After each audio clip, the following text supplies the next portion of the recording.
Hi guys, so I'm going to give you something related to living with people today. Now this is kind of uni related because obviously at uni you do live with different people. I know that so many people have housemates and stuff afterwards as well. So this is kind of like a summed up video of how to live with people, because I think that when you put a group of people together, whether it's 2 of you or 10 of you or 4 of you, there's always going to be a clash of how you do things because everyone is raised slightly differently, everyone has different ways of cleaning or cooking, and obviously at university especially, you're living with someone that you might not ever have met, and that can be quite difficult because it could be someone that you'd never cross paths with in everyday life if you hadn't have gone to university. So I just thought I'd film a video with my 5 top tips for how to live with people.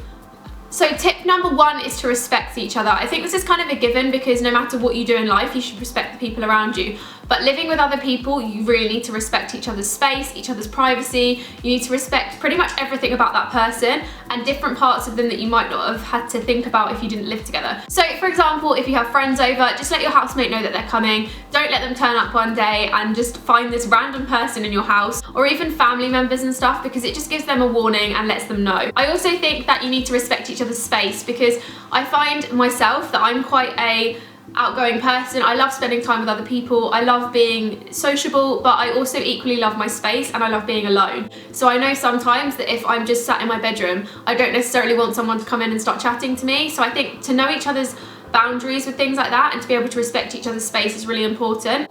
Tip number 2 is to clean up after yourself. So whether that's wiping down the kitchen side and washing up after you've eaten, or even just tidying away your bath products when you've had a shower, because there's nothing worse than going into a bathroom or going into a kitchen to either wash or prepare food and just finding stuff everywhere that isn't yours and having to move it out of the way. It's just one of those little things that might not be that bad at the time, but then if that happens continuously, then it starts to build up and it can get a bit annoying. So it's really good to just sort of clean up after yourself. A, it's easier for you because then you don't have a big build up, and B, it's also easier for the person that you live with because they don't have to keep cleaning up after you. Tip number 3 is to communicate. So at uni especially, I found it really important to communicate with my housemates because we weren't always on the same course and everyone has different deadlines or maybe different stresses from different parts of life. So it's really important to communicate with one another so that you know when that person is and isn't going to want their space. So for example, if your housemate has a really important uni deadline coming up, you know to just leave them to it and let them get on with their work so that they can get everything done.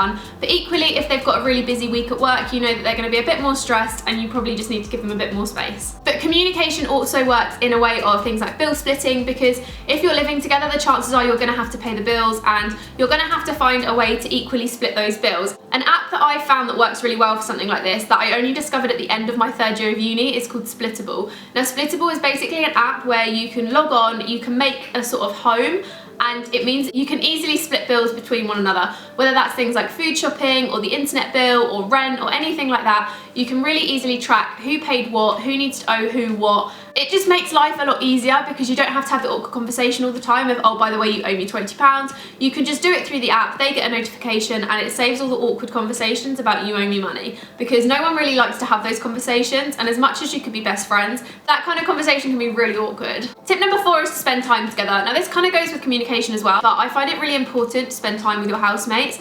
In 1st year, I moved in with a group of girls that I'd never met before. We'd spoken a bit on Facebook, but by spending time together when we first moved in, it meant that we sort of gelled as a group and we learnt each other's habits, we learnt what each other do and don't like.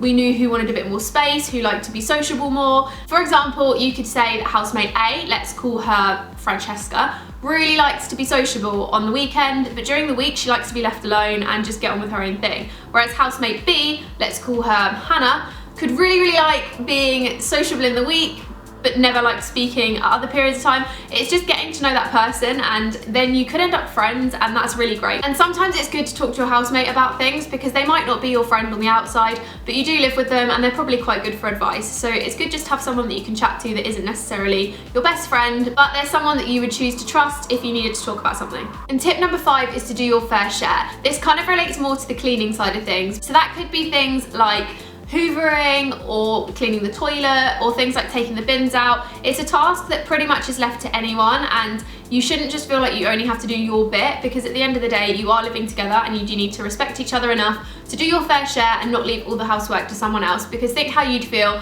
if everyone always left it to you to clean the toilet, or everyone always left it to you to take the bin out. It's not a fun task, and if it's split, it just makes it a whole lot easier for everyone. So that was my top tips for living with others. I really hope you liked this video. If you have any tips yourself about how to live with other people, whether you do it now or you've done it before, whether it's at uni or not, leave it down below because everyone has different experiences of living with people, good and bad. I hope you liked this video, guys. Don't forget to give it a thumbs up and subscribe for more from me, and I will see you in my next video. Bye, guys.